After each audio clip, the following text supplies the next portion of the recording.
I'm so excited that you took the time to join us on the next episode of Beyond the Culture. This is the show where we embrace change and challenge cultural norms and ideals. I'm your host, Dr. David M. Walker. Hey, welcome to another episode of Beyond the Culture. I have an outstanding show for you today. My guest today is Rick Doc Walker. You know, Doc is an award-winning sports broadcaster, a sideline reporter, and a TV and radio personality and a businessman. Doc spent 9 seasons playing in the National Football League for the Washington Redskins, winning Super Bowl 17 in 1983. I had a great conversation with Doc. We talked about the lack of hiring of black head coaches, general managers, and black ownership in the NFL. We also took time to talk about after the game and why so many former athletes don't do so well after their playing career's over, after they hang up the cleats or put the helmet on the sideline. Now, I'm sure you're going to enjoy the conversation, so don't go anywhere. Stay right there. Now, let's get ready to go beyond the culture. Doc, welcome to the show. Doc, glad to be a part of your broadcast. We got some good news that came across this week. The Washington football team got a brand new name. And let me ask you, they're going to be known as the Washington Commanders. And I want to know, what was your first impression being a legendary Washington Redskin? And I know you got adjusted to the Washington football team, but now they are going to be the Washington Commanders. What was your first reaction when you heard that was going to be the new name? Well, I mean, after 19 months, I was like, wow, really? I mean, to me, it was like a funeral. Right. The birth of a newborn. Right. So I have a lot of pride for the burgundy and gold and what we represented and the logo that we played for. And, names don't win games. So that's true. I'm really not one of those guys hyped up. I don't put a lot of time into that. To me, that's a distraction. Okay. They need to win games. And right. They could be in a croaker sack. And if they win the game, we'll follow it. It'll be popular. People will come back. This is about wins and losses. And so I keep my football very basic. It's not personal. Mm-hmm. They don't win enough games for me.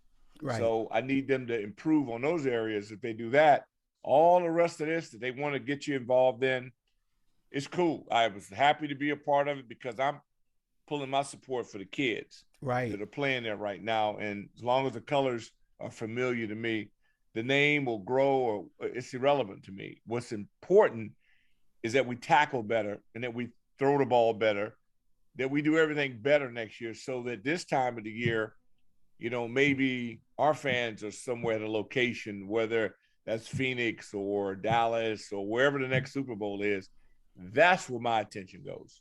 Doc, I want to move in this direction. I really want to go beyond the culture with you tonight.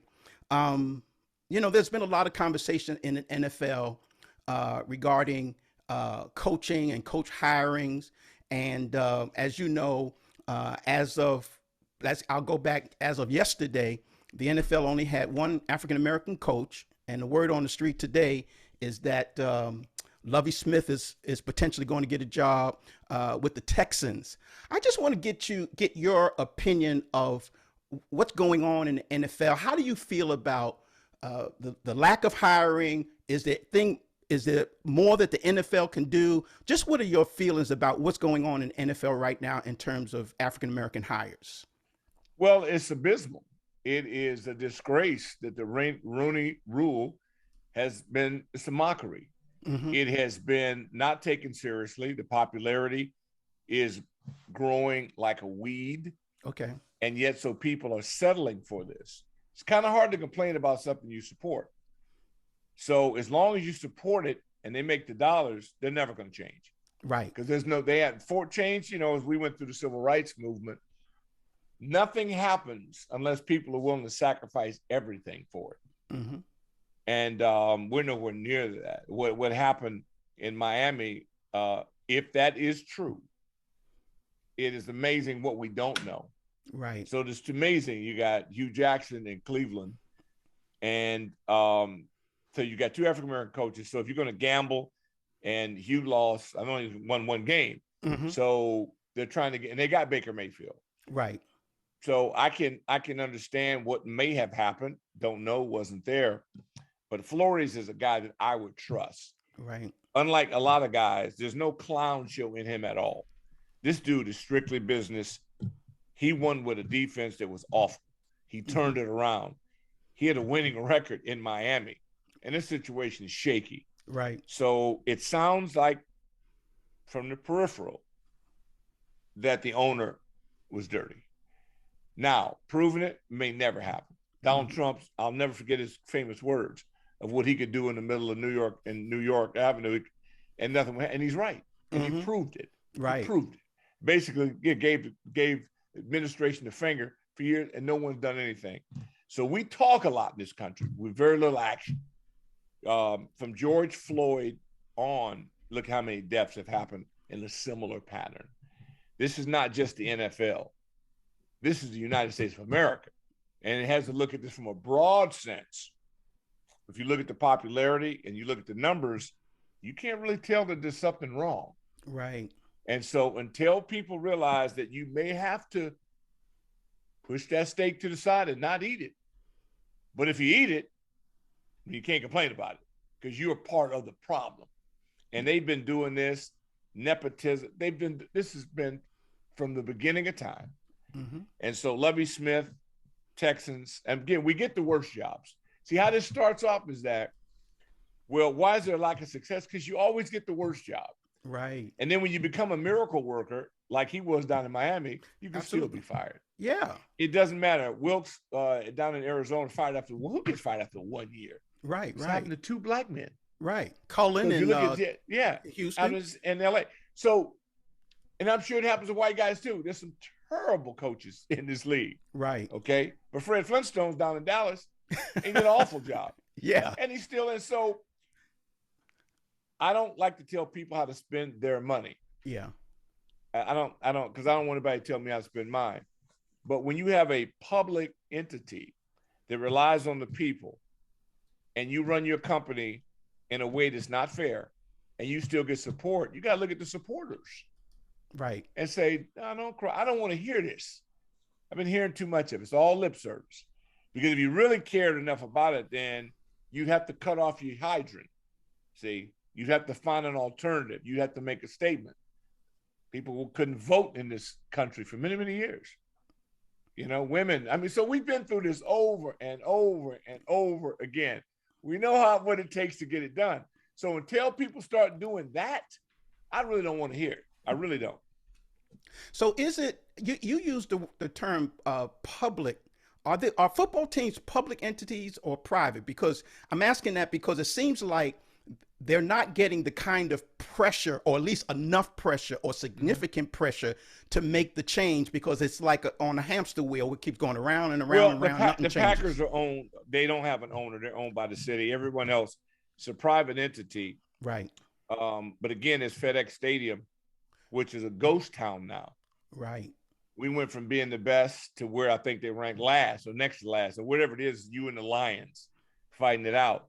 So people do make statements when they don't like certain things, but it's not about equality. They're just sick of losing.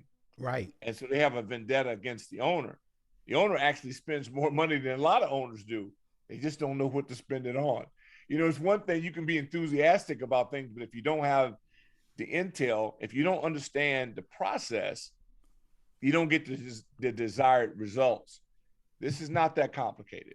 Right. What the league did to Colin Kaepernick, I don't know who else they've done that to. Right. But I'm sure they've done it to a few people. But that is a clear blackball. Your worst position in the league is quarterback. Of the 32 teams, you might, if you get 15 competent ones, you're doing well. Right. So here's a guy been in the Super Bowl. He's a talent. He can run. He got a gun. He can't play with nobody. Right. He gets nowhere. And it's just allowed to go on. Deflategate, all the uproar over a ball being pumped up or not. They got allegedly somebody filmed we lost the tapes. You know, so it just goes on and on and on. They don't police themselves. Why would they? The commissioner works for the owners. Right. The whole thing's rigged. They get exempt. The government gives them this. They get all that. So that's what having a license to steal looks like. When you create the money and the revenue that they do, wait till this next TV contract comes out. I mean, it's ridiculous. So it works. It's the one thing now with streaming that we watch live is football. And the numbers are phenomenal. We had great games. Mm-hmm. There's the Bengals in the Super Bowl. We got young kids popping out all over the place. So this influx and coming out of a pandemic. So we went from the worst extreme and it developed some of the best results. So they've got the golden goose. Wow. And so if they don't decide to regulate or manage themselves, the only other thing could happen is the players would have to take it upon themselves. Yeah, that's easy for somebody to say who's not in there. Right. Not getting millions. It's easy for me to tell you to walk away from your deal and not take your check, but you got a family to take care of too. That's the dilemma. Mm-hmm. If no one's willing to march, to take those steps, nothing will change. You brought up the players. I know that when Colin Kaepernick kneeled, he did get a tremendous amount of support, but I don't think he got enough. And with this situation with the coaches, I know you said it's going to probably come down to the players. Do you think that the players had the fortitude to stand against the owners to turn this situation around? No, not yet. I mean, they have a union. They do a great job. This is not about making money or bonusing. Kaepernick, they saw what happened with Colin. Now, Colin got paid. I'm sure, and I think Nike or somebody came in. My only problem with Kaepernick was wearing the socks, the pig socks, and I don't think you can represent what you're representing. It was twisted. It got twisted. I never thought it was against the country, the flag. It wasn't against any of that. Right. This was police brutality, period. Right. But the politicians were smart. They spun it.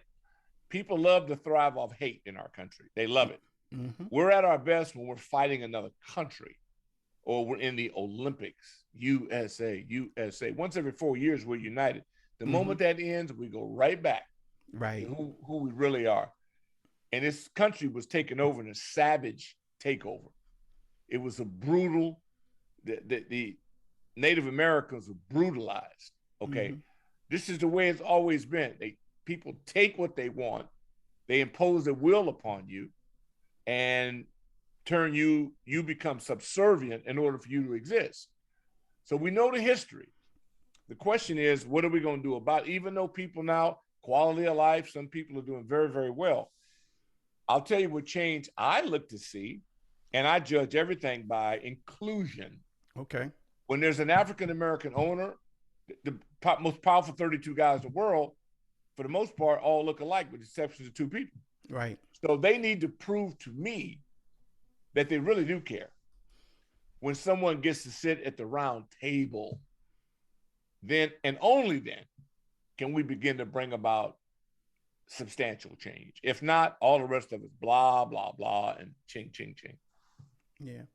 You know, it's clear that African Americans are getting the opportunity on the field because the stats are 70+% of African Americans playing in the game. But when it comes to leading and being the head coach and being in charge, they fall short. I said to someone the other day, ESPN has this thing where they put up two categories of stats, but they do a silhouette of who the athletes are. You can't see who the athletes are, but they put the stats side by side. And sometimes the stats are comparable, and then they'll show the faces of the two people. And then sometimes one of them is like a well-known player and the other one is not so well known, and everybody's surprised that the lesser known person has similar stats to the well-known player. And then there's sometimes when they'll do the same thing, but one of the stats are better than the other side. And then when they finally show the picture of who the athletes are, the stats of the better player is a lesser known player than the one that's a better known player. So the whole point is that when it comes to hiring, a lot of people say that the best coach gets the job. But I believe that And I would agree with that if when the hiring came, they did the silhouette, they looked at the stats and they couldn't see who was the coach. Then yeah, the best coach is getting the job. But in reality, coaches get jobs by when they go into that room with those owners. There's a lot of other factors that come into play other than those stats. Would you agree to that? Well, that's a fact of life, no different than corporate America. Right. You have to be exposed to the environment. It's going to be a dinner party. You're going to have to be at someone else's home, and people have to be comfortable with you. And how could you be comfortable with someone that doesn't have the exposure? Right. To these, quote, behind closed door meetings. The power base, it's not like there are no wealthy people of color. Right. There are very people that are qualified. But isn't it strange that Walter Payton, when I started feeling that, I said, oh, no way. 70s, 80s, hearing about sweetness, I thought he'd be the first player. Jerry Richardson, actually, first player to be an owner. Okay. And you saw they ran him out over some things that are currently going on, that have been going on. So it's always been my belief that they're not into that. That's why they don't hire a lot of former players. There's some resentment in that, where it should be a collaborative effort in terms of trying to create the best product. Clearly, that's not the case, because even you're in last place, you make just as much as the guy in first place. So I would like to see incentive towards winning and people being called out like they are in soccer in Europe. You can't be at the bottom all the time without getting checked or run out. Right. There needs to be some opportunities. But those 32 power brokers need to look at their club and say, this is not right. We have to have some inclusion. And the Denver Broncos are up for sale. When teams come up for sale, you have to have an opportunity for people who have the money, who want to be a part of it, should be allowed that way. You can't tell me that, can't convince me that I think you're trying. I don't think you're trying. I think you're uncomfortable with that, because that'll be the one that breaks the dam. Once you get that kind of minority, it's no different than Deion Sanders and some of the former players approving HBCUs. They get in. Now the money's coming in. Now they're winning. You're starting to get 5 stars, 4 stars. I've never understood the philosophy with the HBCUs, because halftime was bigger than the game. True. And homecoming was the only time it was packed. I go, you don't get it. You're turning away the opportunity to bring networks in your backyard and generate revenue, but the interest went somewhere else. And I covered Howard for 3 years. I did SWAC, MEAC. I did basketball. I'm thinking, I never understood it. Whereas their competitors are building these tricked out locker rooms, and it's like they're luring these young. You're 15, you're 16 years old, man. Right. Putting boom boxes in the locker rooms or whatever. You can't compete with those facilities. Right. On HBCU campus, you can't do it. So then to me, I say, well, that's on the parents. So you can't talk sideways. Okay. You're about something. I don't see people running to send their 4 and 5, 3, 4, 5-star kids to HBCUs. Eddie Robinson did a hell of a thing. One of the greatest ever. Well, the guys I grew up with, Curly Culps and all these guys all played in HBCUs. Sure.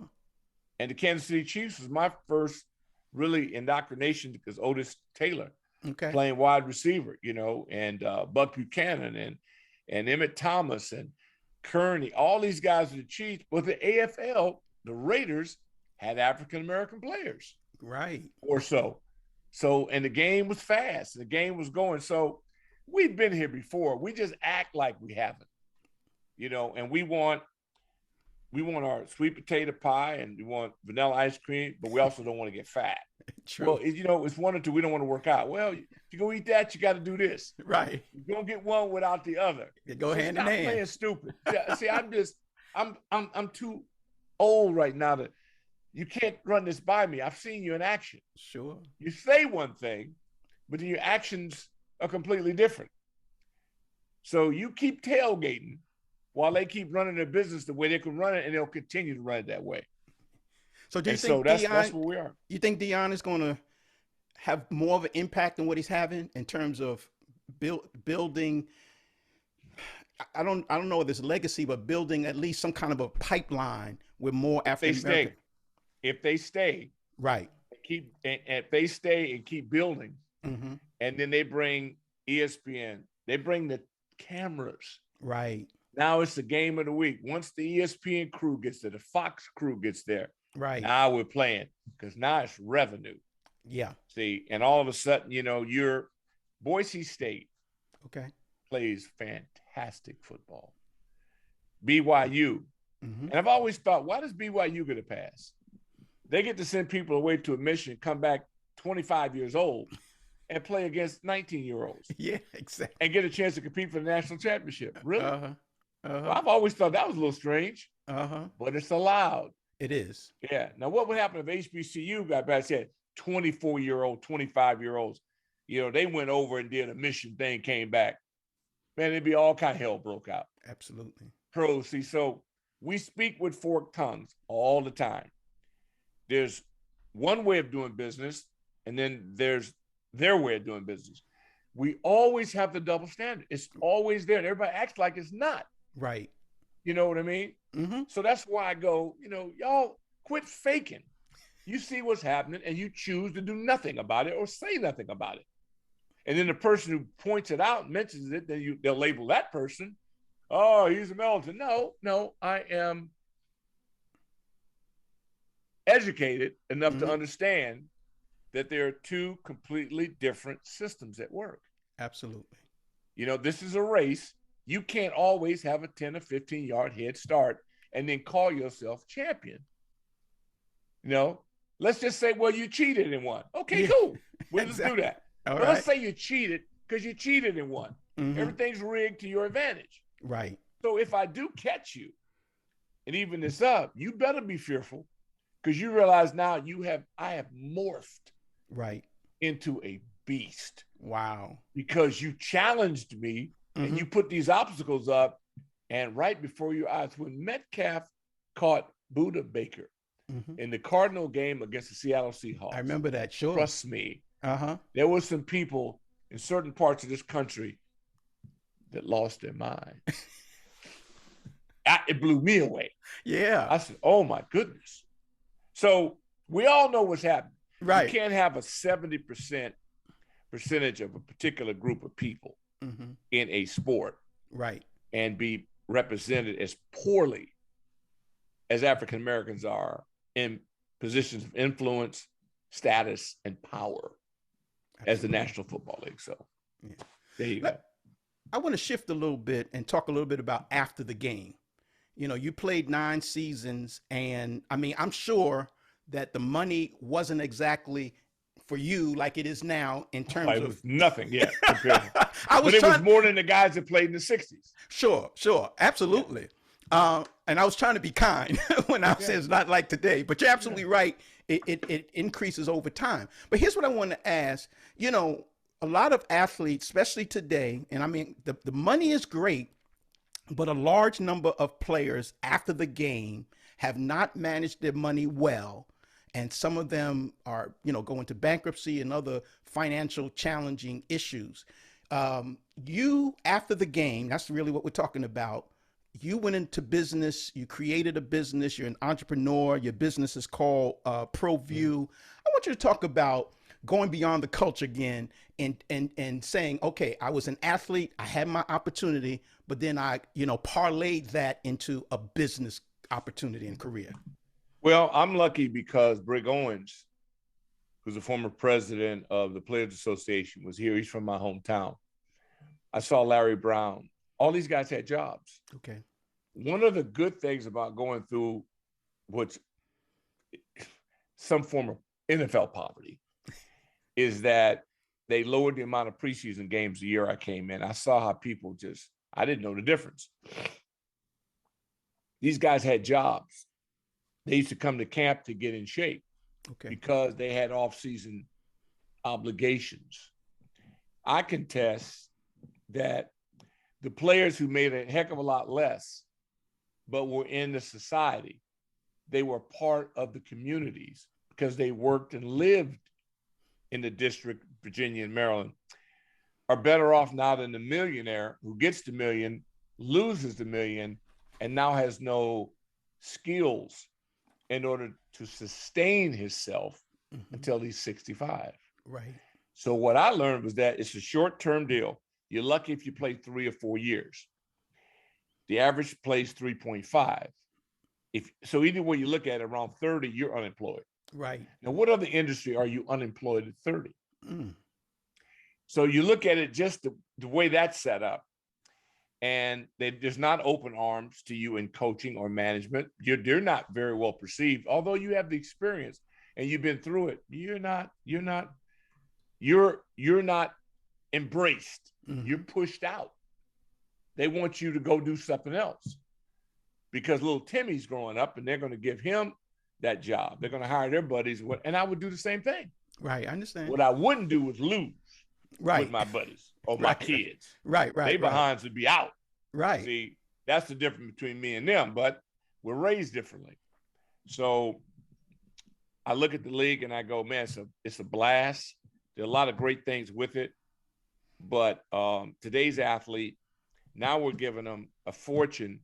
They still have no skill set to understand how to manage. So they have to hire someone. Well, now we're going back into hiring. Mm-hmm. Well, how many people in finance? How many African Americans are in financial situations of managing money or being at the big firms or doing all this? So you don't have that relationship. Right. Now the NFL does and PA does a great job of trying to funnel and help people now. Mm-hmm. But going back over the last 30 years, I'd go, it's going to be hit and miss. There are good people, some great agents, there's some great people, and then there's some crooks. Yeah. And the crooks, they find a way to get in a situation because these guys are vulnerable. Mm. It's like Ruggs, I believe a young man in Oakland, terrific player out of Alabama. Yeah. There've been 3 DUIs in Vegas. You knew a team in Vegas, it's going to be a problem. Right. If the Patriots are in Vegas, you ain't got no problem. Right. Because Bill, he handled his business. Yeah. His people, and I just love, so it shows me what's possible. Mm. You call a Patriot, hey, man, no, we can't. They don't do it. They're different. They're managed in a way to help protect themselves, to minimize their losses. Mm-hmm, mm-hmm. And they also develop a good sense of, hey, it ain't equal. That's the first thing you need to understand. It's not equal. Right. Quarterback's going to make more than anybody else. Yep. Okay. And we're not even going to hit it. We're going to change. That's the way it goes. Mm-hmm, mm-hmm. But what I'm seeing now is that now we're paying kids in college now. Yes.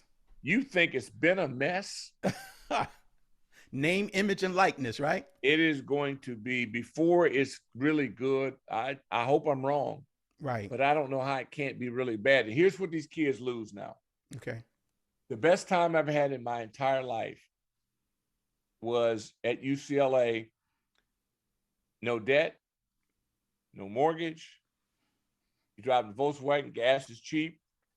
You don't realize how good you have it, but yet you can't wait to get out. You're trying to get out. You don't understand. Mm-hmm. See, once you get out and you got income average, taxes, Uncle Sam, this and that. And what I would say is that, and I'm sure they're doing a great job now. I got 2 kids, graduate University of Maryland. They did a great job. These kids they're stable. They have jobs. They understand. Real proud of them. They're not in debt. They get it. Well, they also had someone who had been in debt, who understood what not to do, and telling them, hey, if I were you, I would not do this or that. I would do being conservative as opposed to being flamboyant. We're getting ready to bring this conversation to a close. I mean, I'm enjoying, hearing you talk about the NFL and what's going on. But I always ask this question of all my guests because the name of our show is Beyond the Culture. And you've already said some things, but I always ask this question, how, in all that you've done and what you're doing, how would you say you have embraced change and challenged any traditions or norms that you've had to deal with? You've embraced changing the status quo, and you've challenged it when you were presented with having to deal with it. What would you say that is? Well, I mean, we were on air a year or so ago. I thought that's what I took the greatest amount of pride in. And I always worked every MLK day. I wanted to be on air. Okay. Because my job and the majority of my listeners are not African Americans. It's 11% of the population. What are you talking about? I want all people to embrace, and I've always been very honest about it. I thought I was honoring Dr. King by being on this microphone so that I could let people know how he personally had impacted my life and seeing the influence it had on my parents and my community. I'd never seen people so distraught upon his death. They never met him. And I came home and I'm going, what? Everybody's, I mean, they're all over the floor. And I thought, wow. Well, maybe because he's Black. Then when JFK, even before, out of sequence, but JFK, did you guys know him? Nope. Bobby Kent, nope. But they represented hope and equality. And they didn't want to be paid for nothing. They just wanted an equal shot. You know, if you sit around and listen to enough people in our society, they act like people want handouts. Right. No, people just don't want to be given the Heisman and pushed away. Right. See, right. no, they just want to be, it's the most amazing thing how this propaganda comes out where we just can't give people stuff. Hey, nobody's asking for give out. What we're asking is for a level playing field. I'm going to run this dash, but you got to be in the blocks next to me. You can't get a 15-yard head start. Right. And then say that you're Jim Thorpe, because you're not. Right. Okay. So come on back here and get with me. Get next to me. Now let's race. They don't want to do that. So, okay, where we are is that we call it entertainment, but our power comes through this mechanism. And I really felt that it was part of the reason that I would think that if I'm in this market, I've been 27 years on the air, I'm off the air. Oh, must have hit a nerve. Because one thing they've shown me is that the one thing that I refuse to be told is to stick to sports. Gotcha. I stick life. I do life. Sports is a part of life. So I have an opinion about almost everything, but I'll keep it broad in the sense of what we're talking about, and that is having a level playing field and being in a sport where I've seen the practices and it's not fair and it's not equal. And I've seen what happened to people. Some of these people are their own worst enemy. Some of the guys are players. You can't do drugs. You can't go off and be wait. You can't do that. People go, why don't I order? Why don't you get an Uber driver? Why? Have you ever smelled what the leather smells like in a brand new Mercedes or BMW or Cadillac? Or have you ever see? Unless you've done it, don't say nothing. Exactly. Okay. So until you go through that, cats want to do that. Is it wrong? It is. Right. I've said, it's amazing. These organizations. Had I had an opportunity to be a part of a football organization, I just think we have so many lives could have been changed. For $40,000 a year, I can pay someone to bring somebody from their home to the park. I'll make sure they're never in a car. I don't need them driving during the season. You know what I mean? I would make off season, do your thing. During the season, if I don't trust you, you would not be able to drive. I would have you brought in. I would make sure. And if I know you have a problem, I would assign a professional to you. Now the clubs, I think all of them now have a onboard psychologist that's actually at the facilities. Mental illness, now we are now starting to recognize it. In the hood, we've always known. We always, man, that boy crazy. That's how we always did. Exactly. And we keep ours home. Right. We don't ship people away. Right. See, so we've dealt with it. Not everyone does that. And I just think that we have to realize just because a guy is 6'5", he's 265 and runs 4.5, he can still be vulnerable. He can still be inexperienced. That's right. He may have gone through a breakup with a girlfriend. That's right. He may need someone to talk to. And the chaplains and the from the religious standpoint, they do a magnificent job with that. if you want to take part, it is always there available. I think the Dallas Cowboys, as much as I kid in my market about them, Calvin Hill had one of the smartest positions I've ever heard of. And what he was doing was managing situations that Jimmy Johnson and them wouldn't have to deal with because, A, he's a former player. Right. He was a star. So he knows what potentially could happen. Who better to tell one of his stars, let me handle this for you. No, Pat, you go, because he's been there. That's the best experience these kids need. Right. I don't see it done on a regular basis. I really think there's a big disconnect. And I don't know if it'll ever be connected, but I do know this. I'm so proud of so many of the listeners I had that were white listeners, Hispanic listeners, Asian American listeners, who I think really did benefit. And I was able to benefit from it because we need more dialogue. Yes. Me and Al Galdi, my old partner, had a ball with Al because Al understood that there is a difference, you know, and he was man enough to understand that. And then also he was inquisitive. He really wanted to know because he didn't know. Just like he taught me things, how would I know? Right. You know, and so we just need more town hall meeting format. We need more dialogue without it being contentious, without it being, you know, nothing negative about it. I'm not better than anybody. No one else is better than me either. You know, we're all created from God's hands. See, so there's no setup. And so I really believe that, but the country doesn't operate that way. So we're at the bottom of this thing, man. We're the little finger on the hand, you know, and trying to grow with it. Your format is refreshing. It's really what I enjoy doing most. Sure. In my work and doing that, or what I'm able to do with companies and team building, is that they had a game, oh, that's cute. But this is what we need to be talking about. Right. How we all get better. You know, how we all improve, how we all strive to be better at what we're doing. And if we do that, then we create a better environment. Exactly. You know, it's just appreciate your format.